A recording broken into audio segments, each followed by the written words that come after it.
Colin had a problem and a microphone to spare.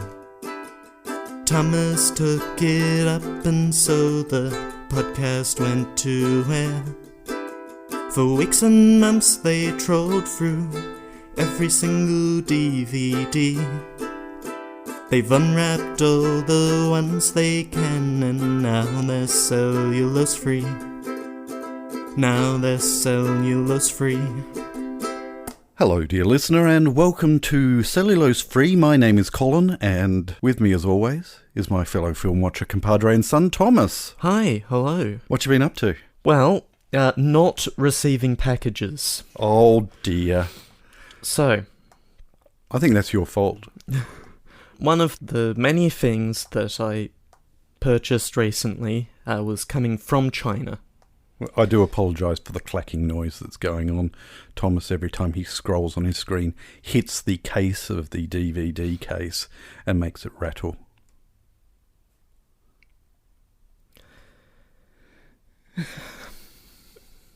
Can I continue? It depends on whether you can avoid making the clacky noise. Good. So it came from China. It came in, it arrived in Sydney, which is fairly reasonable. I'd expect something That's where things do from tend China to arrive in Sydney. And then, a couple of days later, it was in Brisbane, which is not quite where we are, but sometimes packages will go on a circuitous route to get places. And so I was like, that's fine. That's fine. I'm okay with it going to Brisbane. And then it went further north to Mackay. That was going to be my guess. Did it go to Mackay? It did go to Mackay. Right. Which was worrying because I don't think Mackay has any particular sorting systems for national mail. They do grow sugarcane up there, though. That has nothing to do with the post, does it? No, not really, no. No. And there's a reason that it went to Mackay. Yes. Because the tracking number that was supposedly my tracking number was for a package going to Black's Beach in Mackay. Ah. Where the package has now been delivered. Right. Yeah. Okay. So I've been chasing that up with the vendor, and I've gotten a refund for my $3.49. But I still don't have what I ordered, which was 10 green felt picks. Ah. See, I jinxed things by saying I think I've got some of those all those many weeks ago. Yeah. I still want mine. So are they sending more? Or did you choose another vendor? I am assuming that they were actually sent. Right. And that I have just the wrong tracking number. Uh-huh. So they might show up at some point, and if they don't, then I will look for other options. Yep. Fair enough. Ooh, gurgly throat. Yeah, very gurgly throat. Yeah. I'll try and edit out the gurgly throat as much as possible. I won't edit out the fact that I'm going to edit out all the gurgly throats. So everyone's going to be thinking, so I didn't hear any gurgly throats. That's because I edited them out. Some of the problem will be that I've been trying to sort of power through it, and so the gurgly throat sort of mixes with what I'm saying. And so in those situations, I will not be able to edit out the gurgly throat. Unless I bleep it out with a 1 kilohertz tone. Well, other than editing out gurgly throats, what have you been up to? Look, not a lot at all, really. I was going to go on a major walk today and stepped out the door and went about 100 metres to the west, straight into very thick, dark rain clouds, and it started spitting on me, so I turned around and came back. So that was disappointing because the weather has not been particularly conducive to good long walks. I've tried to get some good long walks in and get some more photography in, and it just hasn't happened, and I'm very disappointed. There is certainly a mental health benefit of me going on walks, and so I'm doubly feeling the impacts of not being able to do so. So it's been a bit frustrating. And then I foolishly decide, right, okay, well, what will I do? I shall watch a tribunal discuss the various merits or otherwise of building a large cable car in front of one of the more beautiful aspects of Tasmania, which is Kununyi, Mount Wellington, which is right behind Hobart. Big cliffs in the front of it, and a developer is wanting to stick a cable car right out the front of it. So that's been handled by the Tasmanian Civil and Administrative Tribunal's Resource and Planning stream. Yes. Formerly the Resource Management and Planning Appeals Tribunal? Could be. But it's now just TasCat. Yeah, they took a bunch of tribunals and they folded them into one big tribunal that has a bunch of streams that I assume work the same way that they did before. Probably. But maybe less administrative fees? Possibly. I don't know. Who knows? But it's been kind of interesting, but kind of depressing to watch as well. Depressing in many different ways. The ludicrousness of the proposal and the shambolic way that it's been put together makes one wonder that how on earth it'll ever get off the ground, and yet there is a large proportion of people in Hobart who, scream, just get it built, without considering a whole heap of things that, yes. Anyway. So that'll continue for another couple of weeks. That will indeed. And who knows when we'll get a decision after that. That's right. So it's probably quite a good thing that we're going to watch something that is potentially fairly light. Sorry, today. That'll be another couple of weeks, and then who knows when we'll get the decision, and it's probably moot anyway because they'll take it to the Supreme Court. Look, the way... I don't know. It's really hard to keep my own biases in check as to how things are proceeding, but I would like to think if they do fail here, that they will realise that they're well and truly in over their heads, and they wouldn't do that. But there's also the concept of what is it called when you've invested so much in something that you just sunk cost. Yes, you just keep on. Who knows? Anyway, let's watch a film. Yes, let's watch a film. What are we watching today? We are watching ParaNorman. The 2012, so it's 10-year anniversary this month of coming out. Stop-motion animation by the production company Leica, which happens to also be the name of a Russian dog who went into space but didn't come back. Alive, at least. But that's neither here nor there. Oh, gee, I'm in a negative mood, aren't I? What, pray tell, is ParaNorman about? Misunderstood local boy Norman, who is able to speak with the dead, takes on zombies, ghosts, witches, and worst of all, grown-ups, to save his town from a centuries-old curse. While I'm thinking about it, I need to ask this question. Have you seen The Sixth Sense? I've not seen The Sixth Sense, but I know what happens in it. Hang on, you know what happens in it? I know what happens in it. Oh, dear. So, yes, that was unfortunate in that it was one of the big... I mean, there have certainly been films before it, but that was probably the big... Oh, you'll be surprised at the twist. And it automatically makes you think, oh, there's a twist, and spoilers, there's a twist. There is. Yeah. All right. So you have not seen it. I've not, no. Keep that in mind. All right. We are going to watch ParaNorman, which isn't streaming on anything other than Apple. You can pay to view it on Apple Play. No other streaming services. So we have grabbed the disc off the shelf. Mm-hmm. Thomas is going to take it out of its case. In a moment. When I'm good and ready.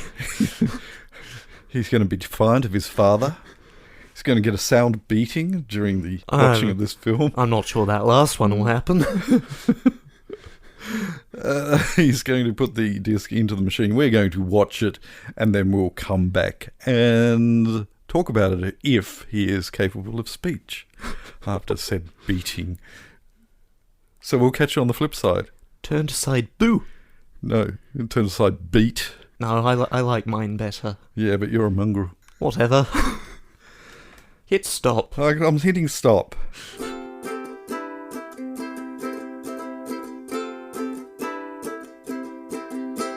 So, what did you think? It's complicated. Is it? There's some really good bits, but the plot is a bit simple for my liking. I get the feeling, I'm getting this deja vu from Big Hero 6, I think, that when this came out, you would have been... Okay, so this is 10 years old.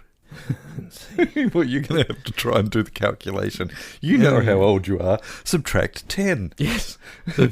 13. I would have been 13 10 years ago. Good. Yeah. You were the target audience. That's not what I'm thinking about at the moment. Oh, okay. You keep going. I don't think I can. Oh. What? Well, I guess that's a problem then, isn't it? What, that I can't go on? Well, I interrupted your train of thought, just briefly, but I'm giving it back to you. Uh-huh. And you can continue on. Right. Except you've lost it, haven't you? I didn't really have a train of thought, and the route I was going to go down... has derailed? It has derailed. Good. We've got train of thoughts derailed. Going to see if I could find a Facebook post from 10 years ago about this film, but no, couldn't find one. Might be too early. Yes, it probably is. But you were the target audience for this, but now you have moved on and you are seeing the cracks in the thin plot, and there's plenty of great jokes. Yep. Visual and otherwise. Yep. But the rest just doesn't quite get there for me. I was thoroughly enjoying it up to probably the last third, the last half hour, sort of. Up until then, it was sharp and it was well-paced and it was witty, and then that last half hour, it just dragged its limp foot to the conclusion. The main peril really was felt at about the hour mark.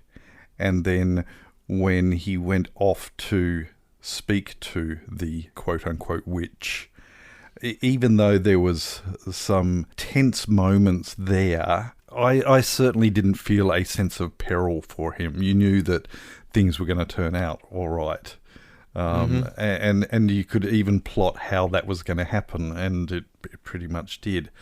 But also the pacing was lost there, and the witty bits were lost there, and it almost Jekyll and Hyde lost its really good mix of humour and horror and smart camera work in that last half hour. It became mundane and monotonous, I guess, whereas the first hour for me, I thought was visually just gorgeous. Oh yeah, technically speaking, it's a wonderful film, as all Laker films are. Yep. For better or worse. Yeah. And one could argue that maybe there's more substance in that visual feast, and even the audio. The fact that all of those sounds would have had to have been Foley created because it's all animated. The layers of sound were really, really good, but also the layers of visual. The building of the sets, it had depth to it.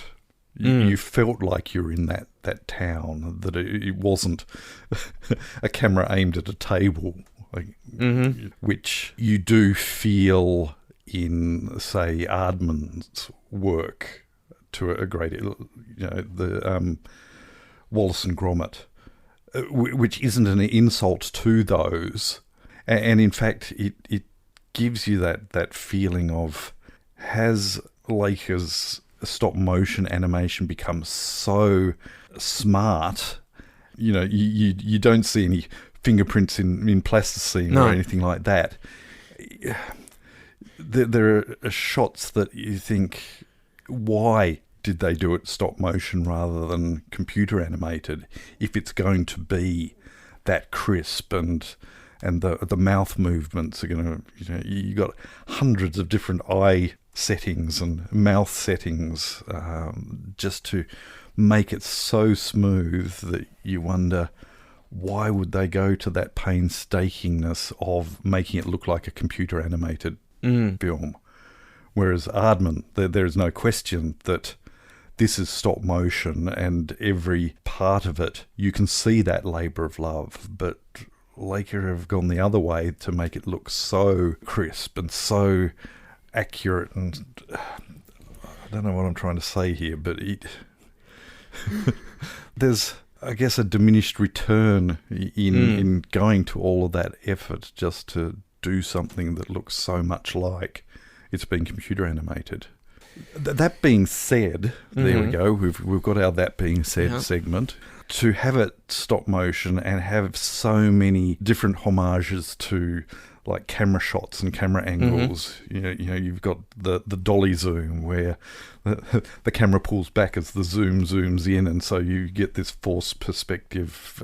Things go out of focus in the background.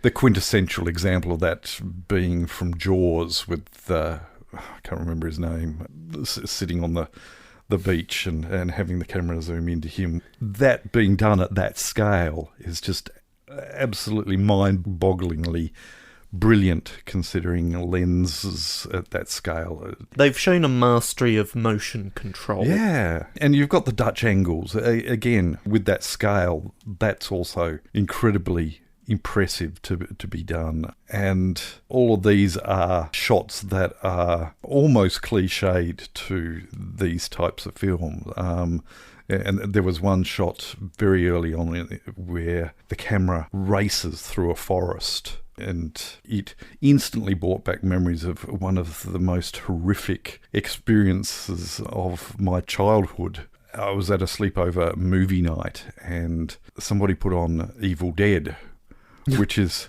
That's a choice. Yeah, and I was just a young tacker, and that scared the many nights of not sleeping terribly well. But in that, there is a camera racing through the forest, and it was a very impressive in how it looked, and yet the technique, it was basically the camera was attached to a plank, and two people carried the plank so that it kept the camera level and it reduced the bouncing as this camera went through the forest. And but there was a shot just like that in this film, and to be able to do that again at this scale, getting a camera through the size of the trees must, it was just quite mind-bogglingly brilliant that they did that. Yeah, I didn't take any notes. You didn't take any notes? No. I didn't take very many more. The other thing that I found, and that they were quite conscious of it, because it almost became distracting that it was done, but it was still beautiful. The light shining through his ears. Mm-hmm. Norman's ears sort of stick out, and I've known enough people with sticky out ears that when the light shines behind them, the light actually shines through the ears and makes the ears glow. And it was done very impressively well to reflect that realism, even though these are models of diminutive size. At the end of the film, after the credits, as tends to happen in Laker films. There's just a little bit of behind the scenes, and in this case it was the construction of one of the Norman puppets. Yeah. So much intricacy. Yeah. And then once he was constructed, he then is animated from there on in, and such smoothness of motion and naturalness of motion. Very impressive. One of the money shot scenes would have to be when he's wrestling with his uncle's dead body to retrieve a book. Again, camera angles and a fluidity of motion, and everything had weight, and you, for whole swathes of it, were completely unconscious of the fact that these are tiny miniatures. Everything was so accurate in its motion that for large swathes of it, you were unconscious of the fact that, hey, this is stop motion animation. But maybe that's not the case, because I was particularly conscious of how well that scene was shot. I don't know. And the only other thing that I've got is one line concerning swear. You mean like the F words? Yeah.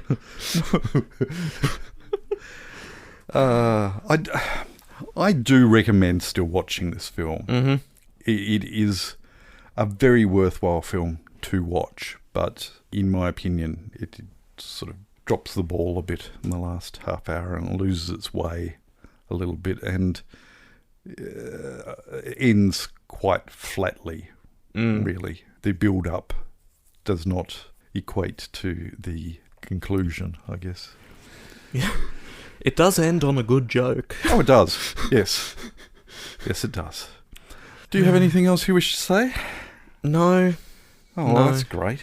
No, not really. Good. I should have taken notes. It would have been helpful, but I didn't. No. And I did feel awkward taking notes, because it is such a visual feast that you don't want to take your eyes off the screen to be typing on another screen.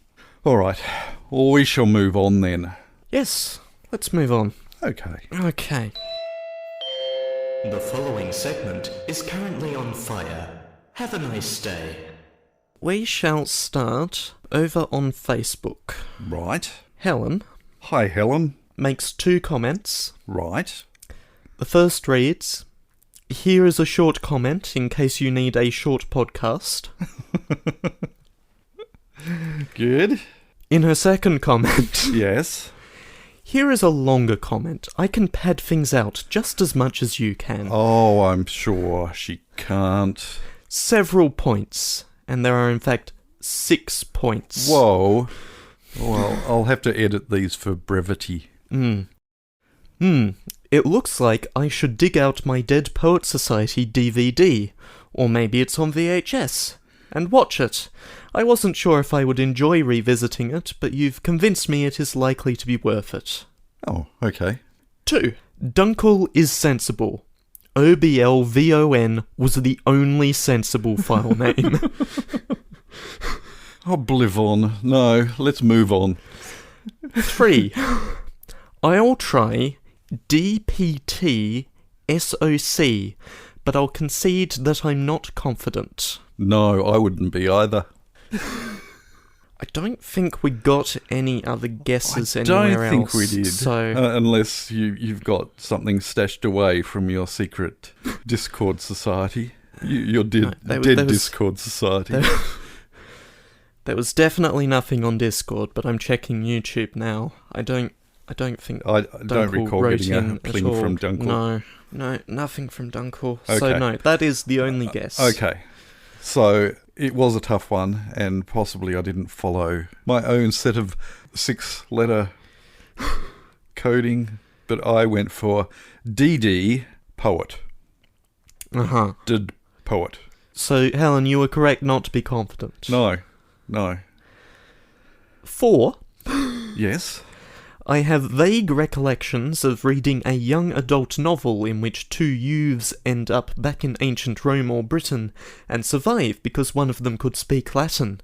Googling has failed to reveal the name of it. Oh, that is ringing some bells. That really is ringing some bells. That took me straight back to the old Belrive Library in the old demountable, which was the children's section of the Belrive Library. That really is ringing some bells. I'm going to have to investigate that a little further. Great, you have homework now. I do, good. 5. I've just performed 2 concerts in Latin and will need to learn it by heart for the next one. Yeah, I wish I could come up with something witty in Latin but no.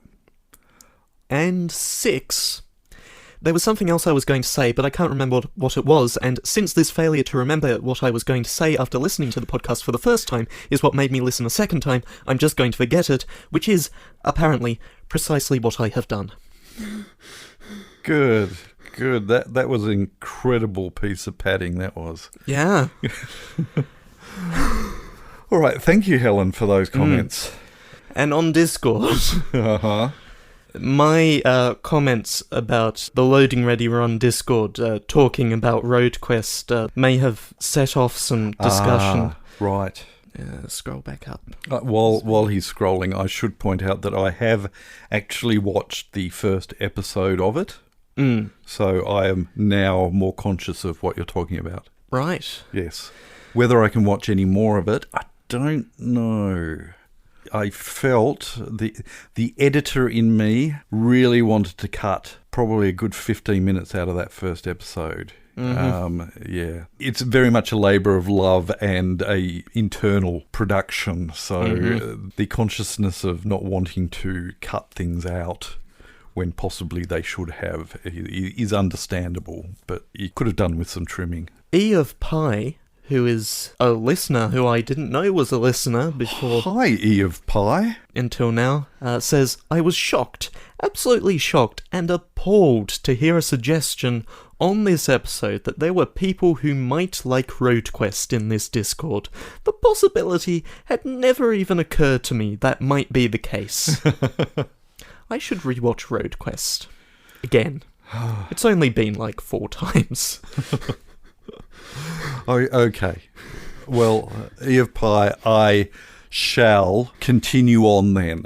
If somebody has watched it more than once, then I should at least give it the benefit of the doubt and see whether things have tightened up from here on in. And then a discussion ensued. Grass Dragon, I don't know if she listened or not, but I do not know either, but hi, Grass Dragon. The brightest timeline where COVID never happened and RoadQuest 2, the east coast of Australia, happened, and then was covered on an episode of Cellulose Free.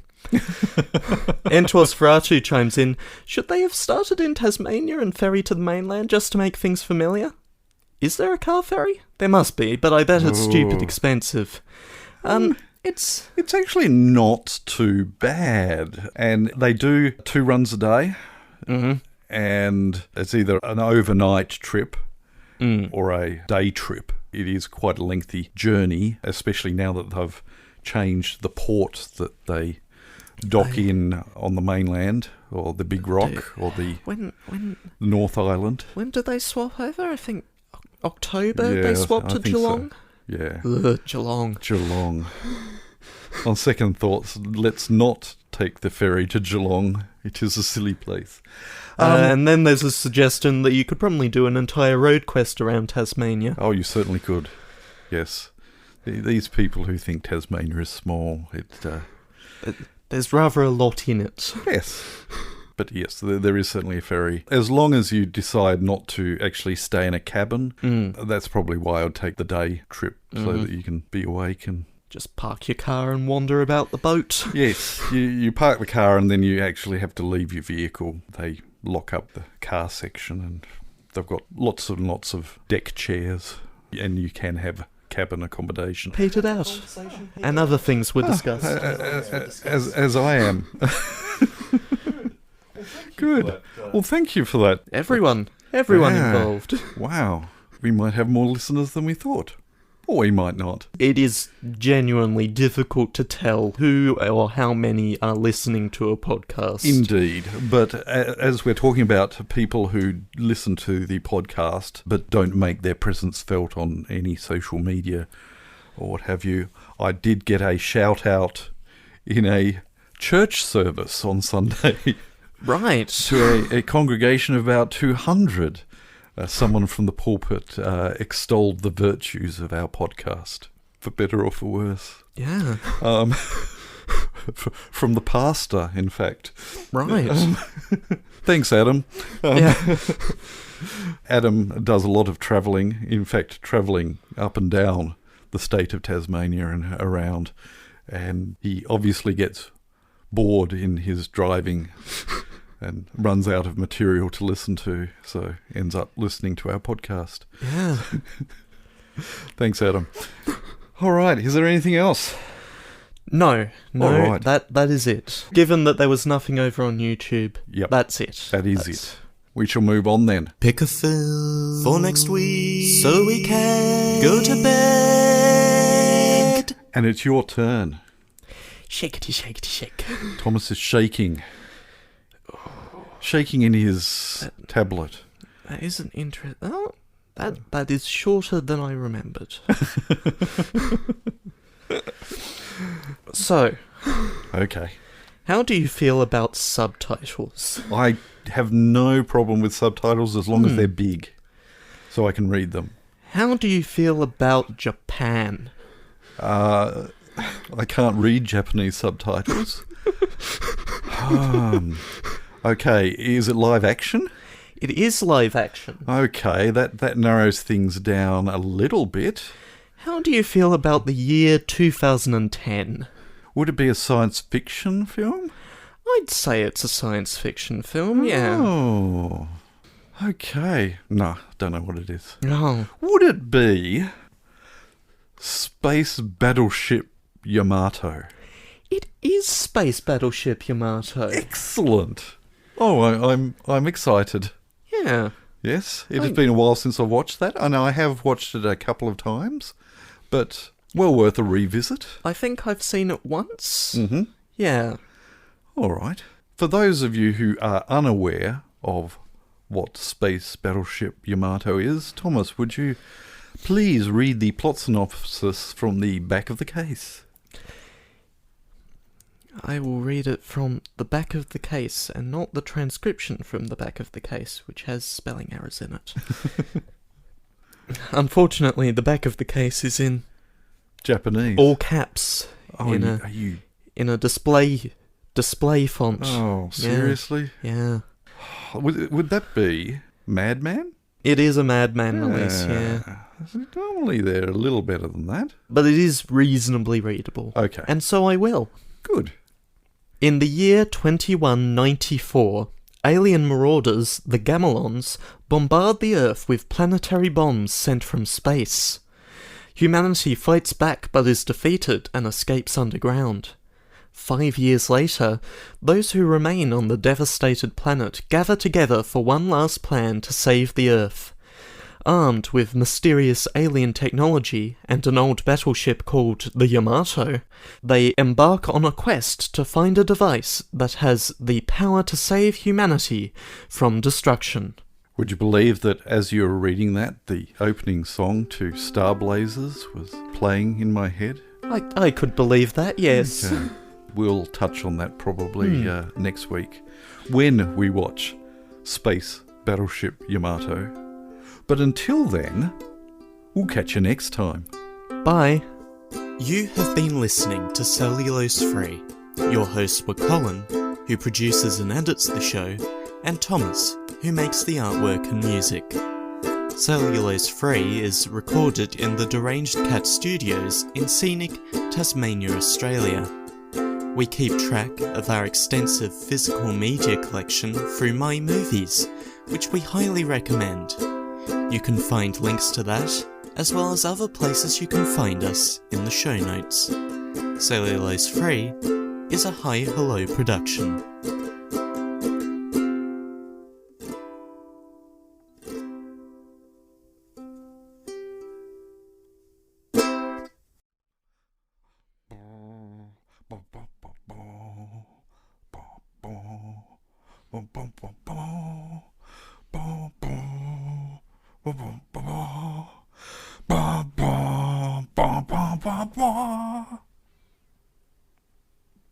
With our Starblazers.